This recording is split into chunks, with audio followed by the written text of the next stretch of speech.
शुरू करते हैं। पहला क्वेश्चन है ऊँट के मुंह में जीरा। इस क्वेश्चन का क्या है, मुहावरा बताना है कि ऊँट के मुंह में जीरा का मुहावरे का अर्थ क्या होगा। तो ऑप्शन देखते हैं। ए ऑप्शन है जानवर को दवाई देना। बी ऑप्शन है बड़े तारीख को सांत्वना देना। सी ऑप्शन है बहुत बढ़िया प्राणी का भोजन बनाना। डी ऑप्शन है बहुत अधिक खाने वाले को बहुत कम देना। तो इसका जो है ऑप्शन नंबर डी करेक्ट हो जाएगा। ऊँट के मुंह में जीरे का मुहावरे का अर्थ क्या होगा, बहुत अधिक खाने वाले को बहुत कम देना। चलिए नेक्स्ट क्वेश्चन की ओर बढ़ते हैं। क्वेश्चन नंबर 2 क्या है कि जूते चाटना। तो देखिए इसका मुहावरे का अर्थ होगा, नंबर ए है घूस देना। सेकंड ऑप्शन है जूतों को चमकदार बनाना। सी ऑप्शन है खुशामद करना। और डी ऑप्शन है इधर उधर घूमना।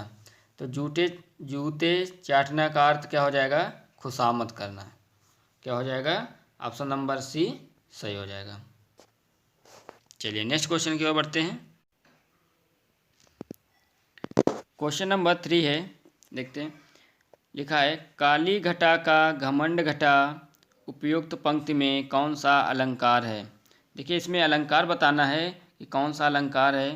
लिखा है काली घटा का घमंड घटा, इसमें जो है यमक अलंकार हो जाएगा। क्या होता है, काली घटा का घमंड घटा में कौन सा अलंकार है, यमक अलंकार होगा। ऑप्शन नंबर आपका डी सही हो जाएगा, क्योंकि यमक अलंकार में क्या होता है कि जहाँ पर एक शब्द की आवृत्ति 2 या 2 से अधिक बार होती है वहाँ पर, और उनके अर्थ क्या होते हैं, अलग अलग होते हैं, तो वहाँ पर क्या हो जाता है, यमक अलंकार हो जाता है। इसमें देखिए घटा जो है हमारा 2 बार आया है। घटा शब्द जो है 2 बार आया है और दोनों के जो है अर्थ हैं अलग अलग है। तो ऑप्शन नंबर हमारा डी सही हो जाएगा, यमक अलंकार। चलिए नेक्स्ट क्वेश्चन की ओर बढ़ते हैं। अखियाँ हरि दर्शन की भूखी कैसे रहे रूप रस राची ए बतिया सुनि रूखी। उपयुक्त पंक्ति में कौन सा रस है। अब इसमें बताना है कि रस से क्वेश्चन एक है कि कौन सा रस है। ऑप्शन नंबर 1 है वियोग श्रृंगार रस। बी है शांत रस। सी है संयोग श्रृंगार रस। और डी है वीर रस। तो इसमें कौन सा रस हो जाएगा, वियोग श्रृंगार रस हो जाएगा। अखियाँ हरिदर्शन की भूखी, इसमें कौन सा रस होगा, सही वियोग श्रृंगार रस होगा। कौन सा रस होगा, वियोग, सॉरी। ऑप्शन नंबर ए है जो आपका सही हो जाएगा, वियोग श्रृंगार रस। चलिए नेक्स्ट क्वेश्चन की ओर बढ़ते हैं। अगला क्वेश्चन है उदय शब्द का विलोम शब्द है। पूछ रहा है, विलोम शब्द पूछा है किसका, उदय शब्द का। उदय शब्द का विलोम शब्द क्या होगा, ऑप्शन में देखते हैं। ए नंबर है भाषित। बी है अस्त। सी है बलिष्ठ। और डी है लाल। तो पूछ रहा है उदय शब्द का विलोम शब्द क्या होता है, अस्त। विलोम शब्द का मतलब उल्टा, तो उदय का उल्टा क्या हो जाएगा, अस्त हो जाएगा। तो ऑप्शन नंबर आपका बी सही हो जाएगा। चलिए नेक्स्ट क्वेश्चन की ओर बढ़ते हैं। अगला क्वेश्चन है निम्नलिखित विकल्पों में से तत्सम शब्द का चयन कीजिए। अब यहाँ पे क्वेश्चन है तत्सम से। तत्सम शब्द तत्सम तद्भव से है, तो तत्सम शब्द से पूछा गया है। तो तत्सम शब्द क्या होते हैं, वे शब्द जो संस्कृत के शब्द होते हैं तो उन्हें तत्सम शब्द कहते हैं। तो इसमें से देखिए कौन सा शब्द है। नंबर ए है अटारी। बी है निकृष्ट। सी है गहरा। और डी है तीखा। तो इसमें से बताना है कि तत्सम शब्द कौन सा हो जाएगा। देखिए अटारी शब्द है, ये कैसा है, तद्भव शब्द है। और गहरा जो है ये भी कैसा है, तद्भव शब्द है। और तीखा जो है ये भी कैसा है, तद्भव। और तत्सम शब्द कौन सा है आपका, निकृष्ट है। तो ऑप्शन नंबर आपका बी सही हो जाएगा, यानी कि निष्कृष्ट शब्द जो है तत्सम शब्द है। चलिए नेक्स्ट क्वेश्चन की ओर बढ़ते हैं। अगला क्वेश्चन है वह अगले साल आएगा, इस वाक्य में कौन सा कारक है। पूछ रहा है वह अगले साल आएगा, इसमें कारक पूछा गया है। तो ऑप्शन में देखते हैं। ऑप्शन है संबंध कारक। बी है अधिकरण कारक। सी है कर्म कारक। और डी है अपादान कारक। वह अगले साल आएगा, इसमें कौन सा कारक हो जाएगा? अपादान कारक होगा, यानी कि इसमें वह अगले साल आएगा, इसमें अपादान कारक होता है। तो ऑप्शन नंबर आपका डी सही हो जाएगा। ऑप्शन नंबर डी सही हो जाएगा। चलिए नेक्स्ट क्वेश्चन की ओर बढ़ते हैं। अगला क्वेश्चन है, निम्नलिखित वाक्य में मोटे छपे शब्द की शुद्ध वर्तनी कौन सी है? अब इसमें शुद्ध वर्तनी बताना है। तो वाक्य क्या है? अत्यधिक व्यस्तता से जीवन में निरस्ता आ जाती है, यानी कि ये शब्द जो है इसका बताना है। ये एक ऐसा शब्द है, अशुद्ध शब्द है। अब बताना क्या है? शुद्ध शब्द बताना है, कौन सा होगा, यानी अत्यधिक का शुद्ध क्या होता है। ऑप्शन देखते हैं। अत्याधिक, बी है अत्याधिक, सी है अत्याधिक और डी है अत्यधिक। यानी अत्याधिक नहीं होता है, ये क्या होता है? अत्यधिक होता है। तो अत्यधिक होता है तो क्या हो जाएगा? ऑप्शन नंबर आपका डी जो है सही हो जाएगा। यानी कि अत्याधिक शब्द का शुद्ध वर्तनी क्या होगी? अत्यधिक होती है। चलिए नेक्स्ट क्वेश्चन की ओर बढ़ते हैं। अगला क्वेश्चन है, त्रिवेणी शब्द में कौन सा समास है? ये देखिए समास से क्वेश्चन आया है कि किसका? त्रिवेणी शब्द में कौन सा समास है? तो ऑप्शन है आपका बहुब्रीहि समास, बी है द्विगु समास, सी है द्वंद्व समास और डी है कर्मधारय समास। देखिए त्रिवेणी का अगर हम समास विग्रह करेंगे तो त्रिवेणी का समास विग्रह क्या हो जाता है? तीन धाराओं का संगम स्थल। क्या हो जाता है? तीन धाराओं का संगम स्थल। तीन धाराओं का संगम स्थल। तो देखिए अब जहाँ पे क्या है? तीन लिखा है, तो तीन यानी कि ऐसे कौन सा समास है जिसमें क्या होती? गणना आती है। तो गणना यानी किस में आती है? द्विगु समास में क्या होती है? गणना की जाती है। जितने 2, 3, 4 यानी कि संख्यावाचक जितने भी होते हैं वो किस में आते हैं? द्विगु समास में आते हैं। तो ऑप्शन नंबर आपका बी सही हो जाएगा। यानी कि त्रिवेणी शब्द में कौन सा समास होगा? द्विगु समास होगा। चलिए नेक्स्ट क्वेश्चन की ओर बढ़ते हैं। विद्वान शब्द का स्त्रीलिंग क्या होगा? किसका पूछ रहा है यहाँ पे? देखिए स्त्रीलिंग पुल्लिंग से एक क्वेश्चन है कि विद्वान शब्द का स्त्रीलिंग क्या होगा? तो ऑप्शन है विद्वंती, बी ऑप्शन है विद्यामती, सी है विद्यावंती और डी है विदुषी। तो विद्वान शब्द का स्त्रीलिंग क्या होता है? विदुषी होता है। यानी कि विद्वान शब्द का स्त्रीलिंग क्या होगा? विदुषी। ऑप्शन नंबर आपका डी सही हो जाएगा। चलिए नेक्स्ट क्वेश्चन की ओर बढ़ते हैं। नेक्स्ट क्वेश्चन है आपका, चाकू शब्द का बहुवचन क्या होगा? पूछ रहा है चाकू शब्द का बहुवचन क्या होगा। तो इसमें बहुवचन पूछा है किसका? चाकू शब्द का। तो ऑप्शन में है चाकुओं, बी है चाकू, सी है चाकुएं और डी है चाकुओं। तो यानी चाकू शब्द का बहुवचन क्या होता है? चाकू ही होता है। चाकू का बहुवचन क्या होगा? चाकू होता है। ऑप्शन नंबर आपका बी सही हो जाएगा। चलिए नेक्स्ट क्वेश्चन की ओर बढ़ते हैं। अगला क्वेश्चन है, इसमें खाली जगह है, इसमें भरना है। क्या भरा जाएगा कि माता जी को क्या है? ऑप्शन है आशीर्वाद, बी है शुभाकांक्षा, सी है प्रणाम और डी है स्नेह। तो माता जी को क्या भरा जाएगा? प्रणाम, यानी माता जी को प्रणाम। तो ऑप्शन नंबर आपका क्या हो जाएगा? सी सही हो जाएगा। माता जी को प्रणाम। तो ऑप्शन नंबर आपका सी सही हो जाएगा। चलिए नेक्स्ट क्वेश्चन की ओर बढ़ते हैं। अगला क्वेश्चन है, ऐसा व्यक्ति जिसके आने का समय और दिन पहले से निश्चित नहीं होता है। इसमें यानी डेट बताना है, क्या भरा जाएगा? ऐसा व्यक्ति बताना है जिसके आने का समय और दिन पहले से क्या हो? निश्चित नहीं होता है, उसे क्या कहते हैं? तो ऑप्शन है गणमान्य, बी है अतिथि, सी है असामयिक और डी है अभ्यागत। यानी ऐसा व्यक्ति जिसके आने का समय और दिन जो है पहले से निश्चित नहीं होता, उसे हम क्या कहते हैं? अतिथि कहते हैं। तो ऑप्शन नंबर आपका बी सही हो जाएगा। ऑप्शन नंबर बी सही हो जाएगा, अतिथि। चलिए नेक्स्ट क्वेश्चन की ओर बढ़ते हैं। अगला क्वेश्चन है, स्वच्छ शब्द का पर्यायवाची शब्द बताइए। क्या पूछा गया है? स्वच्छ शब्द का पर्यायवाची पूछा गया है। तो शब्द यानी स्वच्छ का देखिए ऑप्शन में है नीरज, बी है नीरद, यहाँ पे नीरज नहीं होगा, यहाँ पे क्या हो जाएगा? नीरद हो जाएगा, नीरद। ऑप्शन नंबर सी निर्मल और ऑप्शन नंबर डी पंकिल। स्वच्छ शब्द का पर्यायवाची शब्द क्या होता है? निर्मल होता है। स्वच्छ का निर्मल होता है। ऑप्शन नंबर सी आपका सही हो जाएगा। चलिए नेक्स्ट क्वेश्चन की ओर बढ़ते हैं।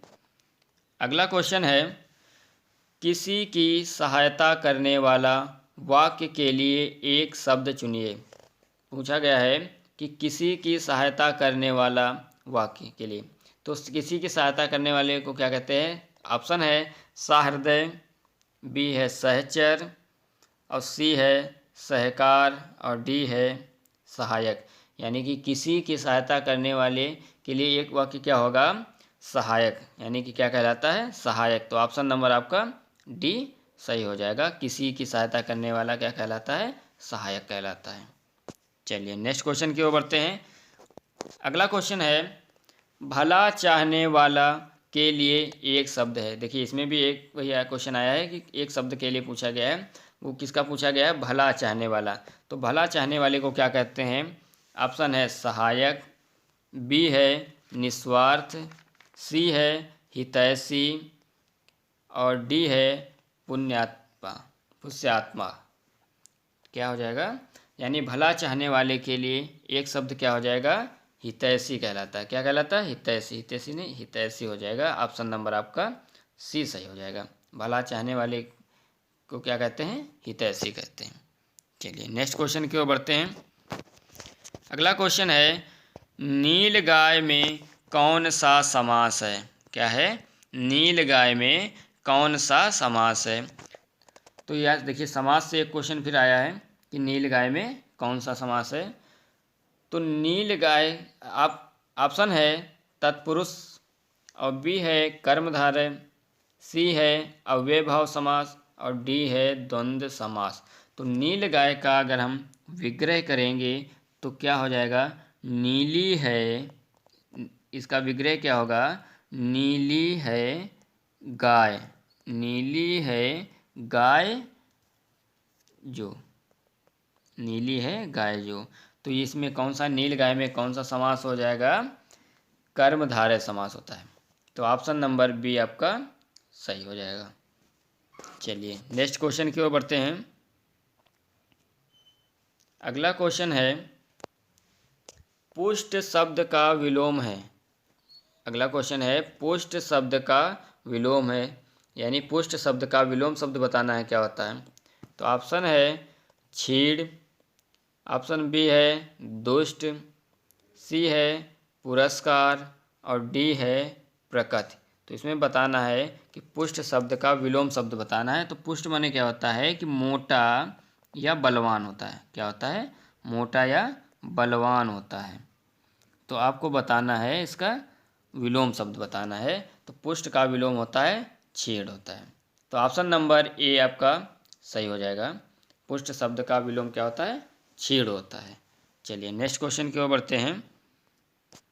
अगला क्वेश्चन है, चूरन शब्द का तत्सम शब्द है। चूरन शब्द का तत्सम शब्द बताना है। तो देखिए ऑप्शन है चोर, बी है चूर्ण, सी है चर्म और डी है चक्षु। तो यानी चूरन शब्द का तत्सम क्या होता है? चूर्ण होता है। तो ऑप्शन नंबर आपका बी सही हो जाएगा। चूरन शब्द का तत्सम क्या होता है? चूर्ण होता है। चलिए नेक्स्ट क्वेश्चन की ओर बढ़ते हैं। अगला क्वेश्चन है, मतैक्य किस संधि का उदाहरण है? मतैक्य किस संधि का? ये देखिए अगला क्वेश्चन जो है आपका संधि से आया है। किसे? संधि से आया है। पूछ रहा है मतैक्य में कौन सी संधि है। ऑप्शन ए है गुण संधि, ऑप्शन बी है यड़ संधि, ऑप्शन सी है वृद्धि संधि और ऑप्शन नंबर डी है व्यंजन संधि। तो मतक्य में कौन सी संधि हो जाएगी? वृद्धि संधि होती है, यानी ऑप्शन नंबर आपका सी हो जाएगा। देखिए क्योंकि इसमें क्या है, जिसमें दो मात्राएं लगी होती हैं वो कौन सी संधि होती है? वृद्धि संधि। और जिसमें एक मात्रा लगी होती है वो कौन सी संधि होती है? गुण संधि होती है। तो यानी मतक्य में कौन सी संधि होगी? वृद्धि संधि होगी। चलिए नेक्स्ट क्वेश्चन की ओर बढ़ते हैं। अगला क्वेश्चन है चिड़िया शब्द का बहुवचन बताइए। अब इसमें देखिए बहुवचन पूछा गया है, किसका? चिड़िया का पूछा गया है। तो ऑप्शन देखिए, ऑप्शन नंबर ए है चिड़िया, ऑप्शन नंबर बी चिड़ियों, ऑप्शन नंबर सी चिड़ियों और ऑप्शन नंबर डी है चिड़िए। तो यहाँ पे बहुवचन बताना है, किसका? चिड़िया का। तो चिड़िया का बहुवचन क्या होता है? चिड़िया होता है। क्या होता है?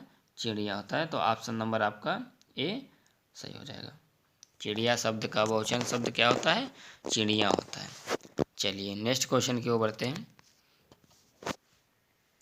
अगला क्वेश्चन है अंक शब्द का अनेकार्थी शब्द नहीं है। देखिए जहाँ पे आपको नहीं दिखे तुरंत एग्जाम में आपको क्या करना है? उसको अंडरलाइन कर लेना है ताकि क्वेश्चन गलत ना हो। मालूम हुआ अंक का शब्द अनेकार्थी हमको पता है, बस एक क्वेश्चन ऊपर देखा ऑप्शन, बस टिक कर दिया, तो क्या होता है? जल्दबाजी में गलत हो जाता है।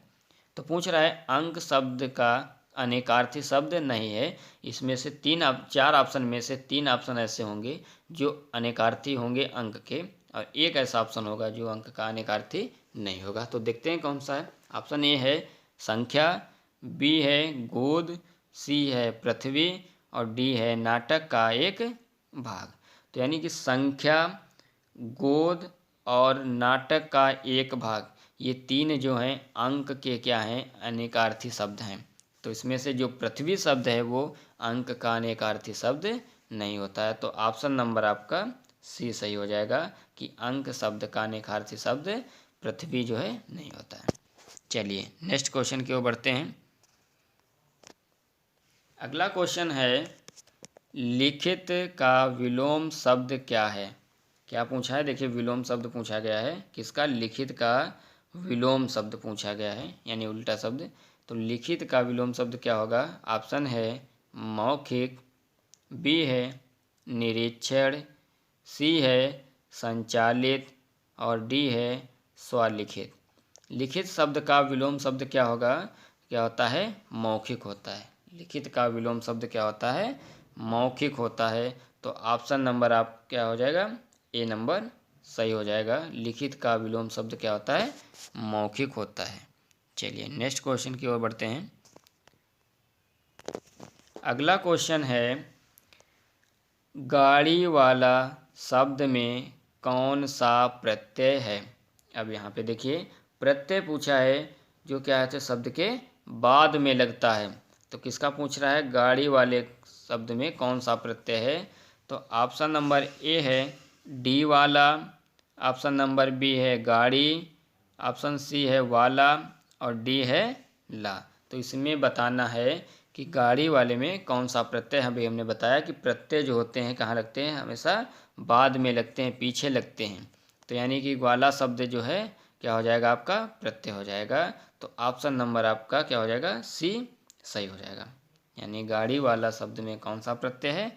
तो वाला प्रत्यय सही है। चलिए नेक्स्ट क्वेश्चन की ओर बढ़ते हैं। अब ये लास्ट क्वेश्चन है, पूछ रहा है प्राचीनतम वेद कौन सा है? पूछा गया है इसमें कि प्राचीनतम वेद कौन सा है। तो ऑप्शन है ऋग्वेद, बी है अथर्ववेद, सी है यजुर्वेद और डी है सामवेद। इसमें बताना है कि सबसे प्राचीनतम वेद कौन सा है। तो सबसे प्राचीनतम वेद जो है ऋग्वेद है। कौन सा है? ऋग्वेद है। तो ऑप्शन नंबर आपका ए सही हो जाएगा। यानी कि प्राचीनतम वेद कौन सा है? तो प्राचीनतम वेद ऋग्वेद है।